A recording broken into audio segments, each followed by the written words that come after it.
So you're telling me that I can't upload digital photos for evidence? That seems kind of important in proving my case with my problem landlord or tenant. But I can't do it? Yeah, you can't do it. We're only allowed to take evidence by fax, by mail, or in person. Really? Well, what if I have a bunch of digital photos and I want to give them to you guys? Well, you can send us a USB key or a CD and we'll put it in your file. My file? Yeah, your file, like a folder with all the stuff about your case. Okay, let's do that. Why, just help me understand though, why can't I do this? Like, why doesn't your system let you? It's not that hard. Lots of people let you upload photos. We can't do it because it's in the Act. It's legislation that we can only take evidence by fax, by mail, or in person. And so even though we're thinking about making a new system, we're not sure that we're able to actually let people upload digital images to that. And we still may have USB keys and CDs sitting in paper folders. Fortunately, that is not really the case. But in order for that particular project to implement that particular simple function, you had to change the law. My name is Jess McMullin. I have a company called Situ Strategy, and I'm here to talk to you today about service transformation. You might have a little bit of fatigue about innovation and transformation. Maybe you're tired of this. This is a candy stand. Innovation candy stand. Oh, man. Tired. So what does transformation even mean? Like, you cannot turn around at a conference without hitting a digital transformation session or run into a consultant without selling you a transformation. You can talk to me later. But, I think transformation is about organizational and systemic change that has a lasting impact, that's integrated as a strategic, at structural, and an operational level at scale. And that it's lasting change that doesn't just end up reformatting the status quo in some shiny new package.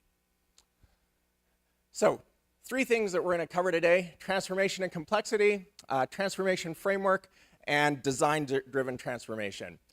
Chris, when he introduced this, said we're going to have lots of pragmatic, like case study stuff. Not as much in mine. But we've been talking a ton about complexity in this session, and yet I don't think we have yet actually touched on any tools to deal with complexity. Service design inherently does not deal well with complex systems. We know, we talked about this rising demand of complexity that drives transformation. We have this interconnected world. And at the same time, if you look at this, here's the interconnected world. You do not solve this problem with this tool. The canonical tools of service design, of journeys, experience maps, and blueprints don't cut it for dealing with those complex challenges. Of course, they're important and they can be essential in our projects, but they are not sufficient by themselves. And so we can't opt out of that either. We can't just say, oh, I'm just going to do that stuff and I'm not going to do anything else, because we can't actually say, I'm not going to deal with complexity. It's there. You can like go na and try to ignore it, but it's still there. And so we need to innovate to create new capabilities, new value, to actually transform. But when we talk about innovation, we too often think of it as some shiny rocket science thing like Elon Musk, and we're like, oh, SpaceX and Tesla. But the kind of innovation that we do in service design actually ends up being way more like archaeology than it is like rocket science. And it's like archaeology in a couple ways. One of them is sometimes you're like Indy and you're running from the boulder. And other times, though, way more often, you're like a real archaeologist and you're trying to move a mountain with a paintbrush. And you're not sure what's going to be around the corner. There's surprises and there's mysteries. And that it's painstakingly slow.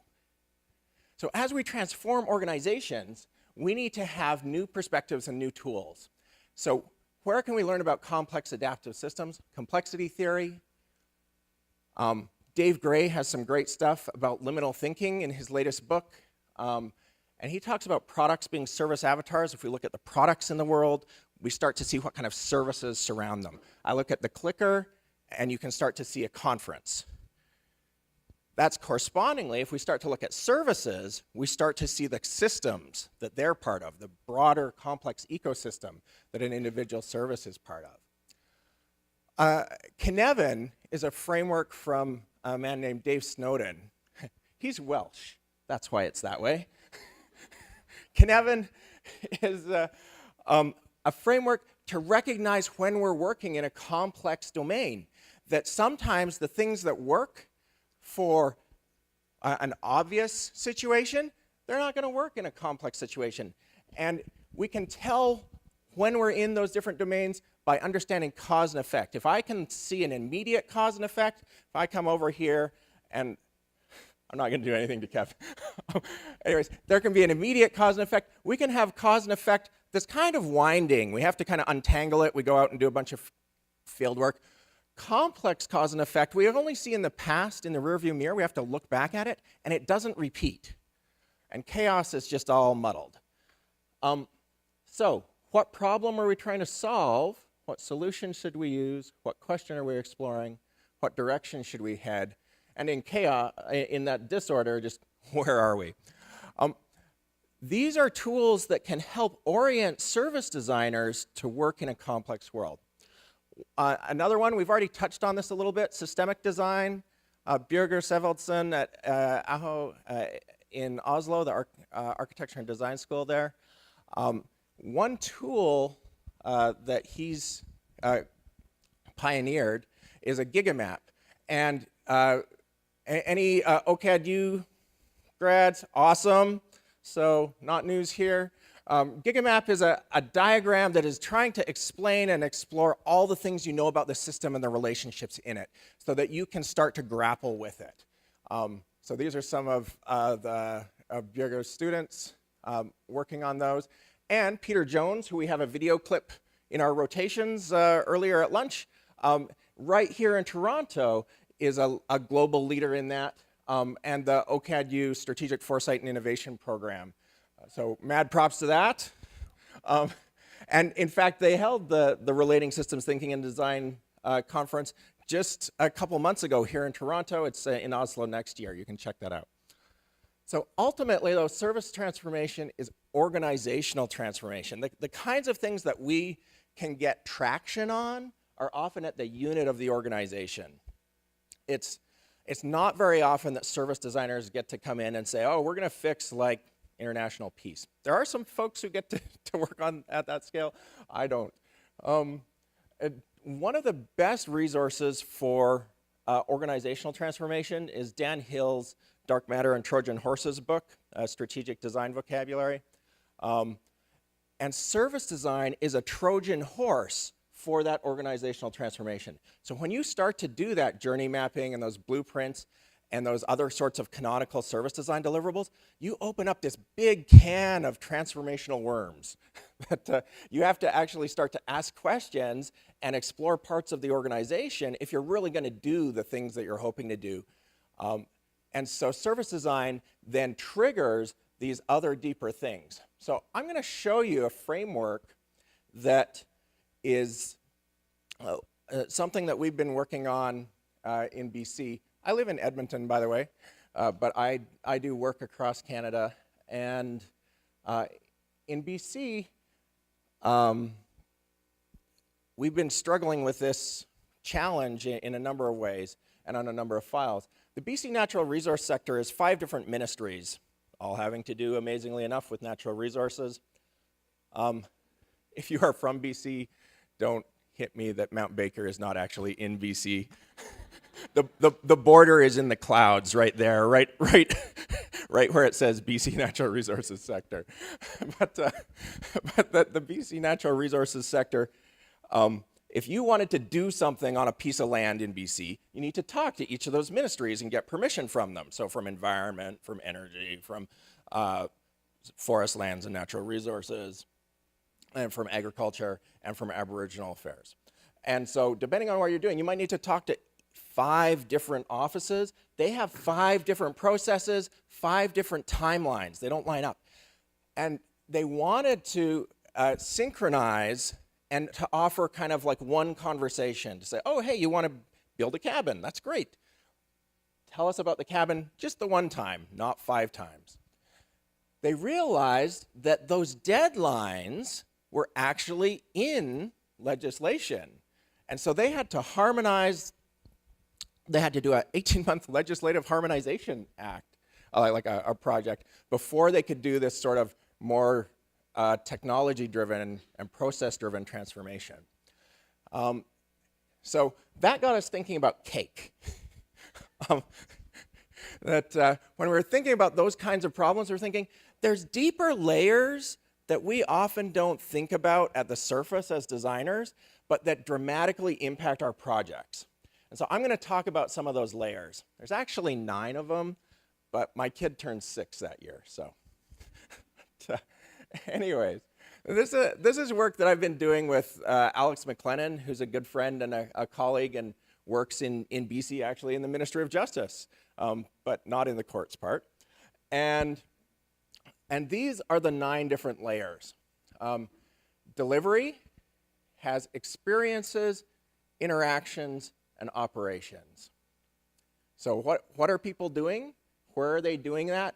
And how are you actually providing that?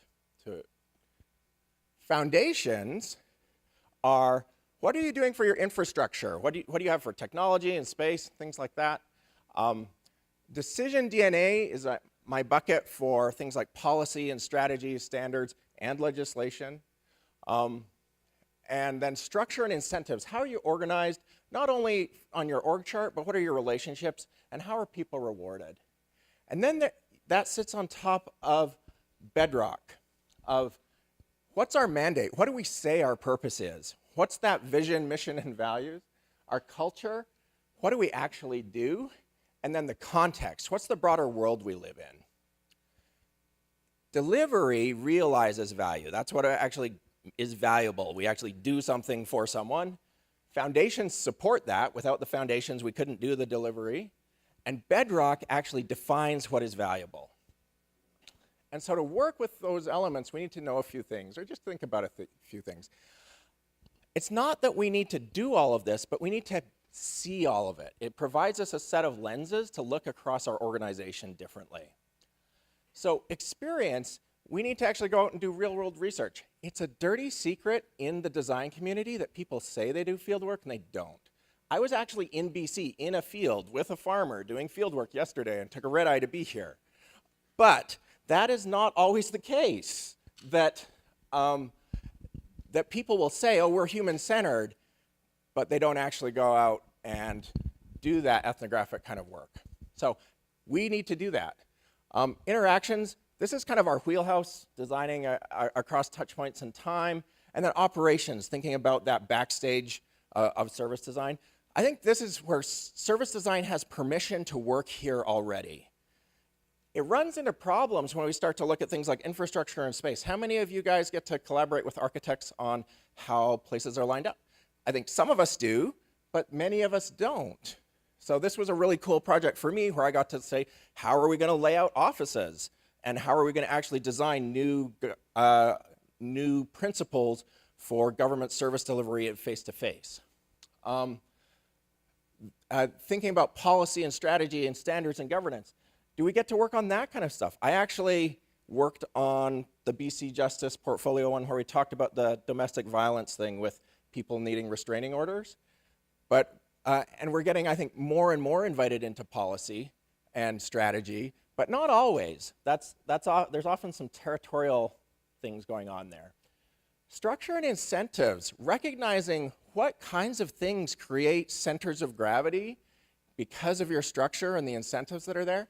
So federally, if you have any organization, whether it's government or private sector, if there is a headquarters it attracts the best and brightest. That is your career path, is to go to headquarters and become a superstar and be promoted, and rise up the ranks and be recognized for all your brilliance. What does that mean if you're an RCMP member in Innisfail, Alberta, and you're ambitious? Does that mean you're thinking about Innisfail? Well, yeah, but you're also thinking about Ottawa. You're also thinking, I've got this tug pulling me back there. And that can create some really messed up priorities for people. And it's really hard. I don't know. I don't have an answer. And I think all large institutions like that, when we see some of the challenges that have been faced there. And then mandate. Okay, we say these things, but what do we actually do? I think that's the bigger thing in our culture. What are the norms or the values that we actually put in use? You might remember the Friends episode with Rachel where she smokes, and she's in the inner circle as long as she smokes, and as soon as she quits, she's kicked out. I've worked at that company. I didn't smoke, but I wasn't in the inner circle either. And then context. You have to understand, what does something mean? So until you see the big picture, you can't actually know what's meaningful and valuable. So each of those things moves at a different speed. And that's a way of thinking about something as pace layers. There's somebody named Stuart Brand who wrote a book called How Buildings Learn. You can think of, in a building, the stuff of the building moves much quicker. We can reorganize these chairs compared to the actual structure of the building and the site that we're on. Because of those different rates of change, though, he says that buildings are always tearing themselves apart. I wonder about our organizations, because we have different rates of change. And that because things are moving at different speeds, there's not a lot of interaction between them. It's like trying to jump between two trains that are going different speeds.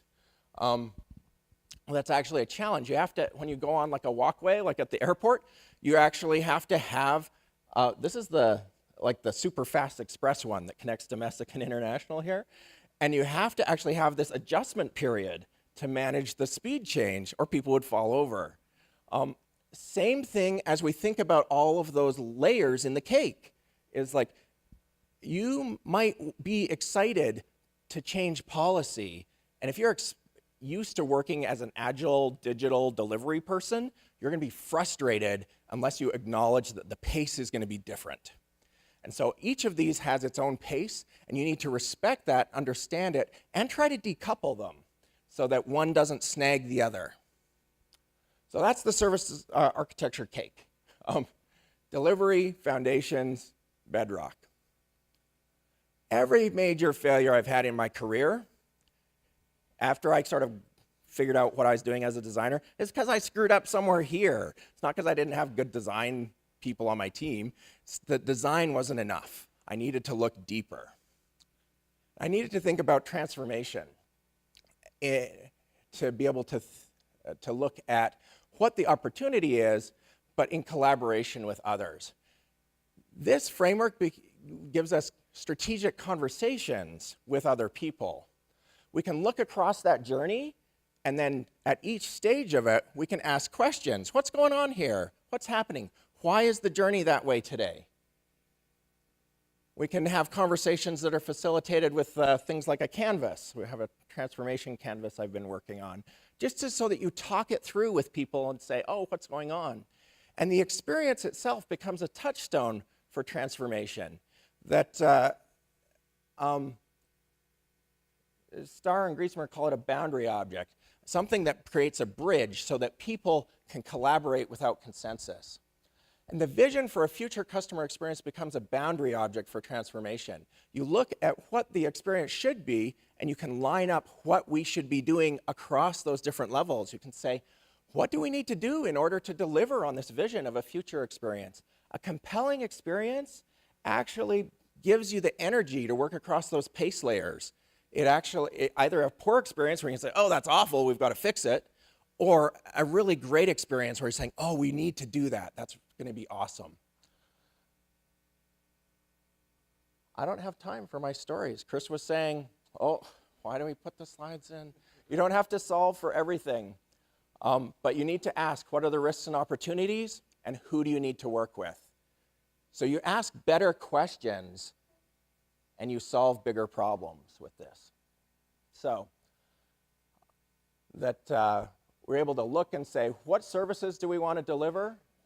What do we need to do as an organization? This is another project at Justice, where we are able to go out and see what's the experience like, but to be able to actually bring that back in and say, what should the staff be doing for their professional development and how they're organized? So, to finish up, we need to see the system, face complexity, think about organizational transformation when we're thinking about service transformation, and use service design as a Trojan horse to bring us into those bigger conversations that we might not have had permission initially to start with. To find the barriers, opportunities, and collaborators so that we can sustain change, and to ask bigger questions so we can solve the best problem. Where should we focus our attention? Where's the best way for us to do that? So I'm curious, what service experience will become the touchstone and the Trojan horse for you as you transform where you're working? So thank you very much. I hope you do some interesting things with service architecture, and I hope you keep in touch.